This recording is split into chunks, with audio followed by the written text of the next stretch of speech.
Hey, children's book author and illustrator Izzy B here, and today I'm going to show you how to fully format and publish a book on Amazon using Kindle Direct Publishing. I see a lot of videos that show you how to do one or the other, but I decided to make a video that showed you how to do both. So that by the time we're done today, you should have a fully formatted, fully ready book in your hands, ready to read. So, stay tuned because I'm going to be showing you a lot of information, and it's literally everything you need to know. Okay, the first thing we should do is format our cover. Now, Amazon makes this pretty easy because they give you pre-made templates on Kindle Direct Publishing. All you have to do is go on their website, put the number of pages for your book, and the trim size you want. Now, for this book that I'm making, it's 8.5 by 11.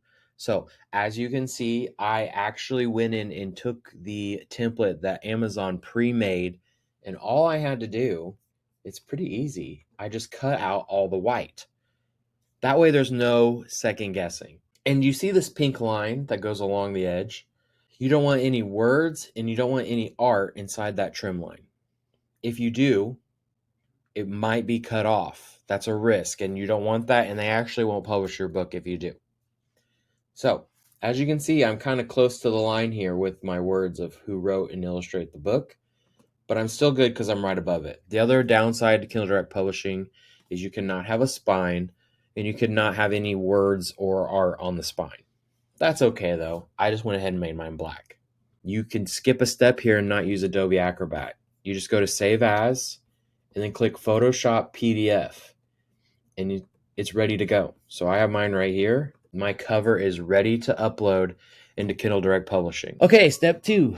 I'm going to be showing you how to format the interior pages. Obviously, this is a big part, but there's a lot of setup for this, so it's smart to make sure that you have a pen and paper to write some of these things down. Here's some things that you need to know. First off, it starts out on a right-hand page. So, think about that when you are making your book. For me, I just make my first page a really simple title page. This is actually the page I usually autograph. So just really simple, really blank, so that my story doesn't actually start until I get into it. My dedication and title page that are official don't start yet. So I use that first page kind of as a filler. It always starts on the right-hand page. That is important to know. The other important thing to know is this. You only upload one page at a time. Most of the time when I'm sending a book to a printer, they want a 2-page spread, but not Kindle Direct Publishing. They want a 1-page, 2-page, 3-page, and so on. So you have to separate it that way. So let's take a look. This is page 1 and page 2 of my book. And you'll notice it's a 2-page spread. Ooh, that's a problem. I need to separate these into 2 separate pages. So what I did is I created one super page. You'll notice these little blue lines. Those blue lines are the trim size. Nothing important should be in those lines because it could get cut off. You'll also notice that there is a bleed. Now, I know you're thinking, wait, wasn't this book supposed to be 8.5 by 11? Why in the world is it 8.627 and 11.25? That doesn't make any sense. Well, that's called the bleed. And what that means is you want the image to stretch beyond the trim size, because when they cut your book into pages, they don't want to take the chance that they'll accidentally cut something important. Okay, so it needs to be 300 pixels per square inch. We won't get into too many details about that. Just know that's kind of the ongoing number that most people use.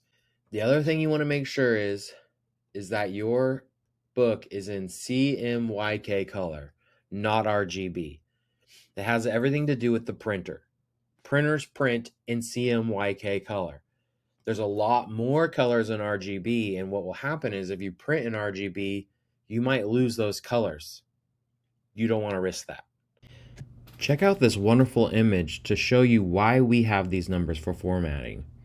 That red along the edge of the page is called the bleed, and you'll notice there's 3 numbers. There's 0.125 at the top and 0.125 at the bottom. There's 2 parts to the height. There's the top of the page and the bottom of the page. That's why we add 0.125 twice. but there's only one width across the page. That's why we only add 0.125 once to the width, and that's how we get those numbers. Now that we got that out of the way, I know it's a lot, but that's very important.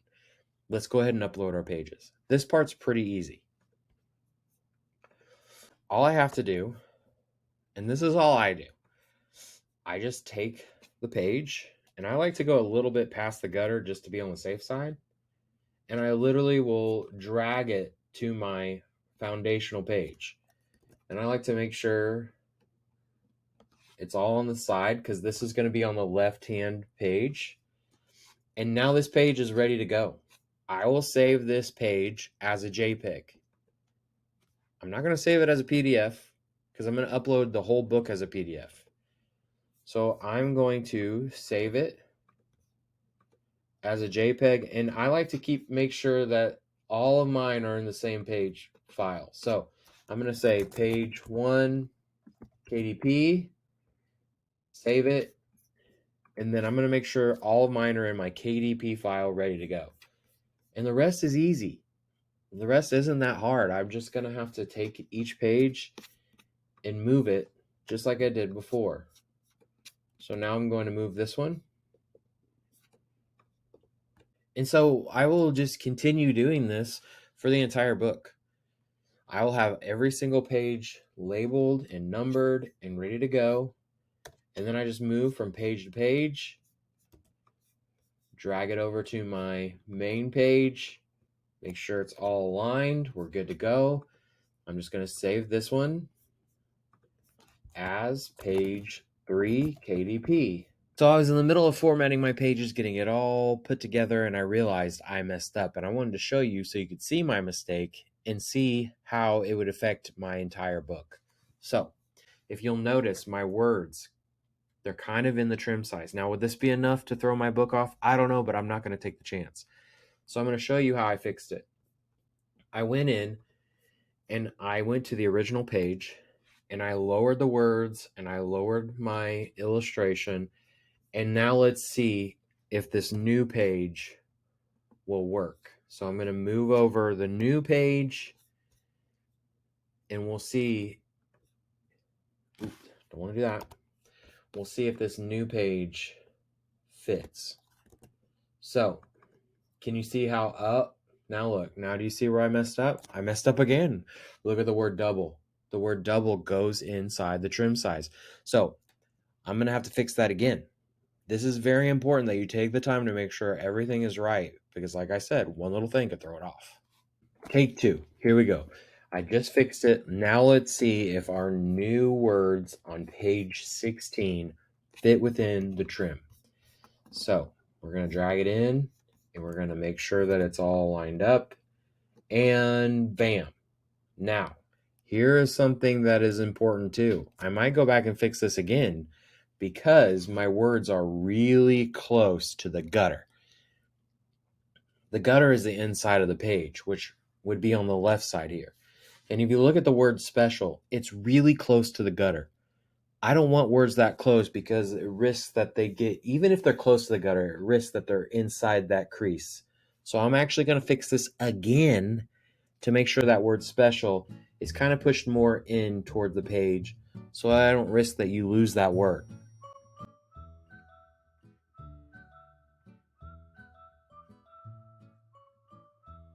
Okay, now I have fixed it one more time. Let's see how this looks. I'm hoping that this page is ready to go. So you can see on the corner there how many times it's taken us to fix this, but it's very important that it looks really good. Okay, so I like this. I like how my words aren't too close to the gutter. They're fit within that trim size. This page is finally ready to go.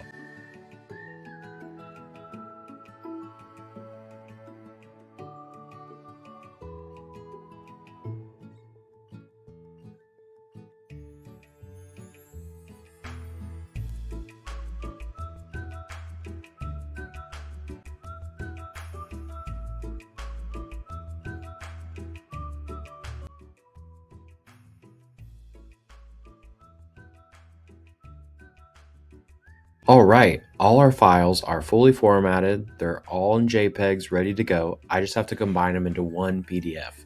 So what I'm going to do is I'm going to combine the files using Adobe Acrobat, add the files, and this is pretty simple. I like to keep mine in alphabetical order so that I could just simply find my KDP file that I made, and if I add the files, they'll all upload as interior pages. So Adobe Acrobat will combine the files. Remember, it starts on the right-hand page, so you'll start with that one title page, and then everything else would be a two-page spread after that. Once it combines the files, you'll have your PDF for your cover and your PDF for the interior pages, and you're ready to go. So now we're ready to upload our book into Kindle Direct Publishing. You need to make sure that you make a KDP account. You can use your previous Amazon account, so it's pretty easy and straightforward. So all we have to do is go onto your KDP and push create. It's that easy. Now, you'll want to choose paperback. Unfortunately, you can't make a hardback book yet using Kindle Direct Publishing. They only allow up to 64 pages for hardback. Now, if your children's book is 64 pages long, by all means go for it. Make a Kindle Direct hardback. But like most children's books, they're about 32 pages. So you're probably not going to get to do hardback. Now, ebook is definitely an option. And I'm going to show you in another video how to make a Kindle ebook.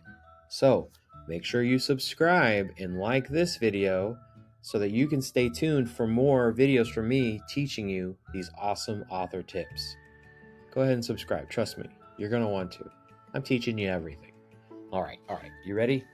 So we're going to create a paperback. This is pretty self-explanatory. Book title. Don't worry about the subtitle unless you have one. I've never had one.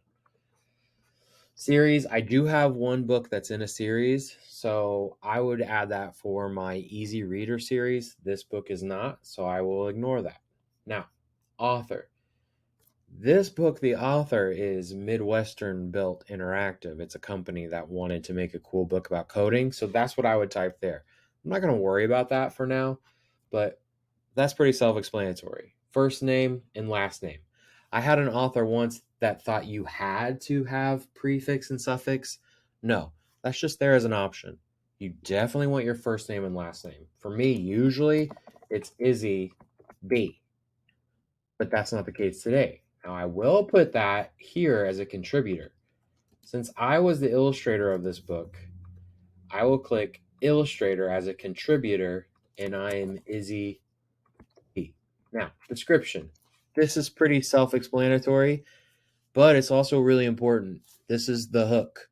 You want to make sure you put a really solid description in there because people are going to read it to find out what your book's about. If you have one sentence and it's like, this book is about cheese, well, people aren't going to buy your book.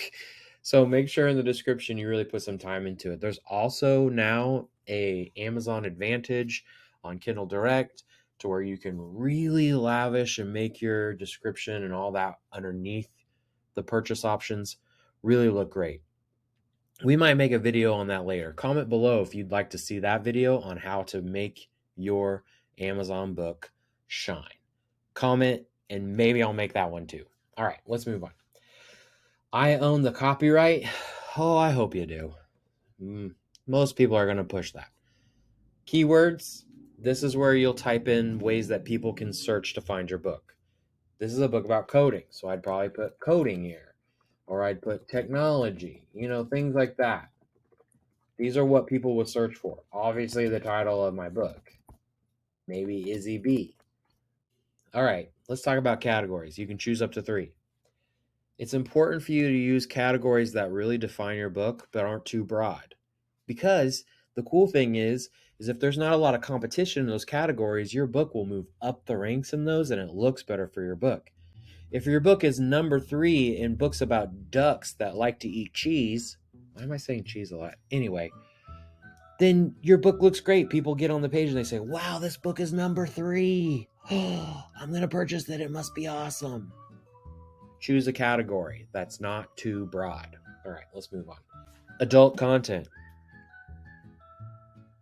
It better be no. I feel like that goes without saying. It better be no. Okay, let's talk about the paperback content. This is probably the most important part because this is where you upload your files and it's also where you put in your ISBN. Now, there is the option to use the KDP ISBN. It's free. Who doesn't like free? And to download a normal ISBN usually costs about $100. So I could see why that free is pretty enticing, but I wouldn't do it. Here's why. You can't use a KDP ISBN everywhere. You can't really use them at libraries. They're harder to use at stores. I just like having my own ISBN because it makes your book that much more special. Plus, Amazon will own that ISBN. You don't want that. So spend the $100, get your own special ISBN, and input it here. Okay?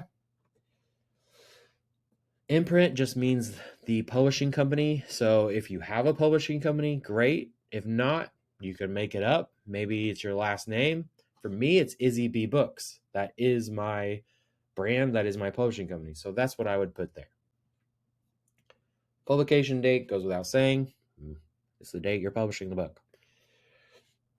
This is really important. Premium color. You want premium. You want the best. Trim size. Obviously, this is important. Mine is 8.5 by 11, right? You want a bleed. Make sure you pick bleed. If you say no bleed, they'll put a white line along the entire trim of your book, and it just looks bad. So don't do it. Now, this is up to you. Do you want a matte cover or do you want glossy? Personally, I love the matte. I love how it looks. Some people like the glossy. They think it looks more professional. I like the matte because I think it looks more kid-friendly. But it's up to you. It's your preference. Now, okay, so this is the part. This is where you upload your files. Paperback manuscript. So you'll just go in, find those files, and just click on them. And KDP will do the rest. They will upload those files for you. And then the same thing with your cover. Do not launch Cover Creator. Click Upload Cover Files. Find the ones that you use, the PDF that we just created, and you're ready to go. Okay, we're on the final step. Aren't you excited? You're this close to getting your book done. This is paperback rights and pricing. This kind of has to do with what you want. How much do you want your book to be? Remember, this is a paperback. You can't go crazy. People aren't going to buy a $20 paperback book. That's just how it is. So make sure that your paperback is reasonably priced. Not too much, but also you want to be able to make some money, so don't go too low. All of this you could set up yourself. I won't explain it too much, but when you're ready, you'll push publish your book. That's the exciting part. Now, what happens is your book will go into Kindle Direct Publishing and go through all their automated processes. And next thing you know, boom, your book will show up on your bookshelf ready to go. Now, here's the exciting part. You can order author copies. And I'll just show you really quick. Let's say you want to order 100. Now, this is without shipping, but you're talking $365. That's $3.65 a book. So make sure that when you're pricing your book, that you're making enough to cover the cost of printing it, but also covering the cost of taxes and things like that. But now you can have 100 copies shipped to your house, and next thing you know, you'll have your book in hand. Now, here's the coolest part. This is the best. And this is why I think Kindle Direct isn't a horrible option for paperbacks. I use it for paperbacks for this. So this is probably the coolest part about using KDP, and I actually use KDP to print my paperbacks. I distribute my hardbacks in bulk, but I use KDP for this reason. Now it's in Prime. Amazon deals with the shipping, Amazon deals with the print, and I don't have to worry about any of it. And it shows up pretty fast. I will buy my own book in Prime and it'll show up in 2 to 3 days. Sometimes I've actually ordered my book for myself through Prime because I need it for an event to read and I know it'll show up. So this is probably the coolest part about using KDP is your book is now in Prime, as you can see. Okay, well, that was it. That was how you format and publish a book through Amazon. It's really not that difficult. If you have any questions, comment them below. Make sure you like and subscribe to this video because I'm going to be coming out with a lot more how-to videos on how to get your book out there, how to market it, how to go to school visits, everything you need to know about being an author. I'm going to probably do a video to cover it. If there's anything that you need specifically questions-wise about what we just went over, or even questions about other things, comment them below and I will make a video to help you out. I actually made this video that you're watching right now because someone commented on another video that they needed help with this. So I want to help you, so tell me what you need help with. I'm Izzy B, and more to come, so stay tuned. Bye, guys.